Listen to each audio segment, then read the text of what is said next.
ஓம் முருகா போற்றி, கந்தா போற்றி, கடம்பா போற்றி, கதிர்வேலா போற்றி, அறுபடை வீடு கொண்ட முருகப்பெருமானே போற்றி போற்றி. என் செல்லமே, இந்த முருகப்பெருமான் உன்னிடத்தில் சவால் விட்டு சொல்கிறேன். இன்னும் 100 நிமிடத்திற்குள் இதை நீ கேட்டால் மிகப்பெரிய அதிர்ஷ்டம் உன்னை தேடி வரும். ஆம் செல்லமே, இது முருகப்பெருமானின் அருள் வாக்கு, சத்திய வாக்கு. ஆம், என்னுடைய அருளால் உன் பிரச்சனை தீர்ந்து நீ நலமாக வாழப்போகிறாய் என் செல்லமே.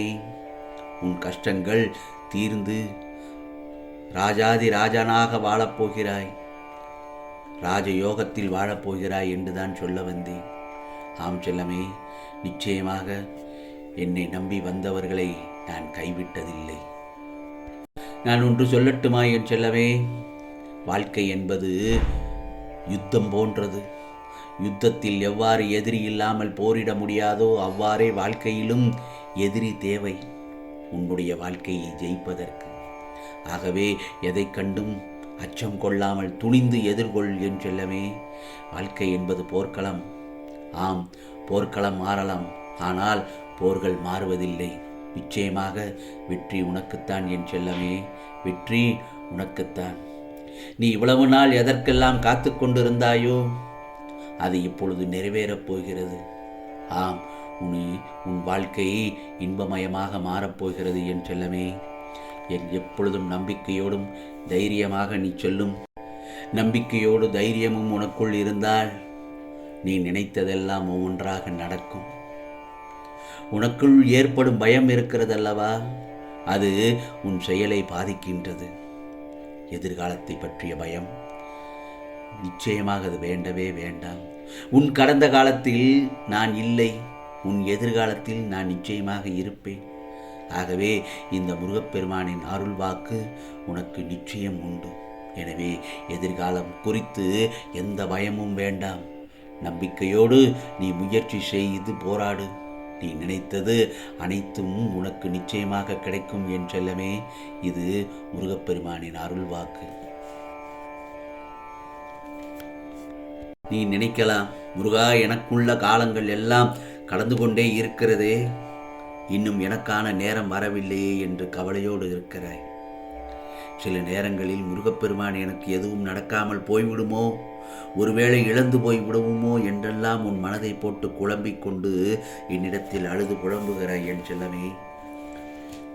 இப்போது நடக்கும் இந்த சூழ்நிலைகள் உன்னை குழப்பிக் கொண்டு இருக்கிறது. ஆனால் ஒன்று மட்டும் நன்றாக தெரிந்து கொள் என் செல்லப்பிள்ளை, என் செல்லமாய், நீ எதையும் இழக்க மாட்டாய். உன் மனம் விரும்பும் எதையும் இழக்கச் செய்ய மாட்டேன். உன்னை சந்தோஷமாகவும் மகிழ்ச்சியாகவும் பார்த்து கொள்வது இந்த முருகப்பெருமானின் பொறுப்பல்லவா. ஆகவே உன் மனம் விரும்புவதை உன்னிடம் இருந்து பிரித்து விடுவேனா அல்லது பறித்துத்தான் விடுவேனா? உனக்கு ஏற்படுகின்ற இந்த சூழல்களை எல்லாம் நான் கவனித்து கொண்டுதான் வருகிறேன். உன் மனதில் இருக்கும் வழிகளும் மற்றவர்களும் உனக்கு எதிராக அம்பு போல் பாயச் செய்யும் அவர்களது வார்த்தைகளும் எல்லாமே பயனில்லாததுதான். ஆகவே அவர்கள் சொல்லும் ஒவ்வொரு வார்த்தைகளையும் உன் நெஞ்சை தைக்கும் அளவிற்குத்தான் இருக்கும். ஆனால் நீ எதற்கும் பதில் பேசாதே, அமைதியாக இருந்துவிடு. அந்த சூழ்நிலைகளில் எனக்கு முருகப்பெருமான் எனக்கு துணையாக இருக்கிறார் என்பதை மட்டும் நீ திடமாக நம்ப வேண்டும். நிச்சயம் உன்னை நான் செம்மையாக்குவேன். உன்னை துரத்தி கொண்டிருக்கும் கடுமையான துயரத்திலிருந்து விடுபட முடியாமல் கடும் வேதனை அடைந்து அதை பகிர்ந்து கொள்ளக்கூட எவரும் இல்லையே என்று கலங்கிக் கொண்டிருந்த உன்னை நான் தேர்ந்தெடுத்தது உன்னை பாதுகாக்கத்தான்.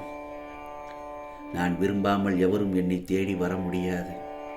என்னுடைய அனுமதியினால் தான் என்னுடைய ஆலயத்தில் வாசல் படியே உன்னால் தொட முடியும். ஆகவே என்னுடைய செல்ல பிள்ளையாகிய உன்னை நான் தேர்ந்தெடுத்ததற்கு எதற்கு தெரியுமா? உன்னுடைய நம்பிக்கை, தைரியம், பக்குவம், அந்த மனப்பக்குவத்தினால்தான் இப்பொழுது நின்று நிதானமாக யோசித்து கொண்டிருக்கிறாய். ஆகவே நிச்சயமாக இழந்ததை எல்லாம் திரும்ப பெறப்போகிறாய். எல்லாவற்றையும் மீட்டு உன்னிடத்தில் தருவேன். இனி மேற்கொண்டு எதையும் நீ இழக்க மாட்டாய். என் மனதை புரிந்து கொள்ள யாருமே இல்லை என்று மட்டும் சொல்ல வேண்டாம். எனக்கு உதவி செய்ய யார் இருக்கிறார்கள் என்றும் அப்படி நினைக்க வேண்டாம். எல்லாம் சில காலங்கள்தான், எல்லாம் கடந்து போகும். கவலைப்பட வேண்டாம் என் செல்லமே. உனக்கு வேண்டியதை செய்ய இந்த முருகப்பெருமான் நான் இருக்கும்போது எதற்காக நீ கலங்குகிறாய்? எல்லாம் தக்க சமயத்தில் உன்னை தேடி வந்து உனக்கு வேண்டியதை தந்து வழி நடத்தவே நான் இருக்கிறேன் அல்லவா? நீ விரும்பிய தோற்றத்தில் உன் கண் முன்னே தோன்றுவேன். ஆம், உன்னை பாதுகாத்து வழி நடத்தி செல்வதே இந்த முருகப்பெருமானின் தலையாய கடமையாகும். எனவே அவசரப்பட்டு எந்த முடிவும் மட்டும் எடுத்து விடாதே. அவசரப்பட்டு எந்த முடிவையும் எடுக்காதே என் செல்லமே. ஆம், சிறப்பாக போகும் உன் வாழ்க்கையை மட்டும் தொலைத்து விடாதே.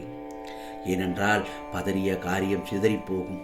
நிதானமும் பொறுமையும் உனக்கு நிச்சயமாக தேவை. ஆம், மீண்டும் உனது கைகள் ஓங்கப் போகிறது.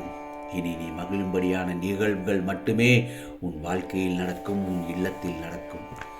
ஆம், தனியாக போராடிய உன் கரங்கள் இனி இனியச் செய்யும் காலம்தான் இது. உன் வாழ்வில் பிரம்ம முகூர்த்தம் ஆரம்பமாக போகிறது. இனி நீ வேண்டாம் வேண்டாம் என்றால் கூட உனக்கான நிகழ்வுகள் அடுத்தடுத்து நல்லதொரு மங்களகரமான நிகழ்வுகள் நடக்கத் தொடங்கும். ஆம் செல்லமே, அதற்கான காலகட்டத்தில் தான் நீ இப்பொழுது நீ இருக்கிறாய். கஷ்ட நஷ்டங்கள் என்பது வாழ்வின் ஒரு பகுதிதான். கஷ்ட நஷ்டங்கள் என்பது வாழ்வின் ஒரு பகுதி.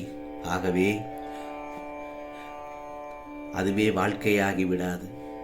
எல்லாவற்றுக்கும் ஒரு முடிவு இருக்கு கண்டிப்பாக.